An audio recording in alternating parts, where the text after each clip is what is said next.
প্রতিদিনই কোনো না কোনো গুঞ্জনে সরগরম থাকে টলিপাড়া। তবে এখন বড্ড জোরালো হয়েছে অভিনেতা নীল ভট্টাচার্য ও অভিনেত্রী তৃণা সাহার বিচ্ছেদের গুঞ্জন। কয়েকদিন ধরেই কানাঘুষো চলছে বহুদিন থেকেই নাকি আলাদা থাকেন নীল তৃণা দম্পতি। তবে এবার নাকি পুরোপুরি আলাদা হচ্ছে তারকা দম্পতির পথ।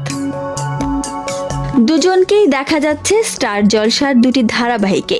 তৃণাকে দেখা যাচ্ছে টিআরপি টপার মেগা পরশুরামে, অন্যদিকে নীলকে দেখা যাচ্ছে ভোলে বাবা পার করে গায়ে মধুমিতা সরকারের বিপরীতে। তবে এখন শুটিং থেকে কয়েকদিনের বিরতি নিয়েছেন নীল। অভিনেতা পাড়ি দিয়েছেন ভিয়েতনামে, কিন্তু বিদেশের মাটিতে একাই গিয়েছেন তিনি, সঙ্গে নেই তৃণা। তাই জুটির বিচ্ছেদের গুঞ্জন আরো জোরালো হয়েছে টলিপাড়ায়। সম্প্রতি নীল সমাজ মাধ্যমে দিয়েছেন এক ইঙ্গিতপূর্ণ পোস্ট। তিনি ভিডিও ভাগ করে নিয়েছেন, সেখানে দেখা যাচ্ছে একটি কম বয়সী যুগল বসে রয়েছে। তার ঠিক কিছুক্ষণ পরেই দেখা যায় নিজেদের মধ্যে আলাপে ডুবে এক বৃদ্ধ যুগল। নীল এই ভিডিওটি ভাগ করে লিখেছেন, আমি চাই তোমার গল্পটা যেন এভাবেই শেষ হয়।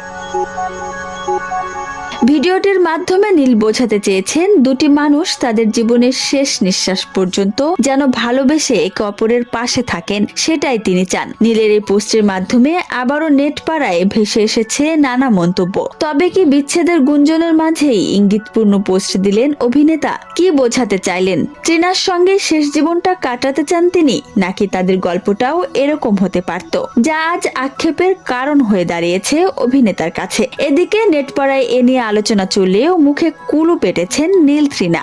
সোশ্যাল মিডিয়া প্ল্যাটফর্মে একসময় নিজেদের প্রেমের গল্পের অসংখ্য রঙিন অধ্যায় সাজিয়ে রাখতেন নীল তৃণা। সেই জায়গাতেই এবার নীরব দূরত্ব স্পষ্ট। হঠাৎ করেই দুজনকে একে অপরের আনফলো করেছেন। সোশ্যাল মিডিয়ার যুগে এই একটি পদক্ষেপই অনেক কিছু বলে দেয়। প্রায়ই সম্পর্কের সমীকরণ বদলে যাওয়ার ইঙ্গিত হিসেবে দেখা হয় এটিকে। তার উপর বহুদিন ধরে একে অপরের সঙ্গে নতুন কোনো ছবিও নেই তাদের প্রোফাইলে। সব মিলিয়ে নেটিজেনদের জল্পনা আরো তীব্র হয়েছে। তাহলে কি সত্যি শেষের পথে নীল তৃণার সংসার? তবে নীলের কাছে তাদের বিচ্ছেদের জল্পনা নিয়ে প্রশ্ন রাখা হলে তিনি উত্তর দেন, আমি এই বিষয়ে কোনো মন্তব্য করতে চাই না। নায়কের কথাতেই পরিষ্কার, ব্যক্তিগত জীবনে ঝড় উঠেছে কিনা সে বিষয়ে তিনি স্পষ্ট স্বীকারোক্তি দেননি ঠিকই, তবে সরাসরি অস্বীকারও করেননি।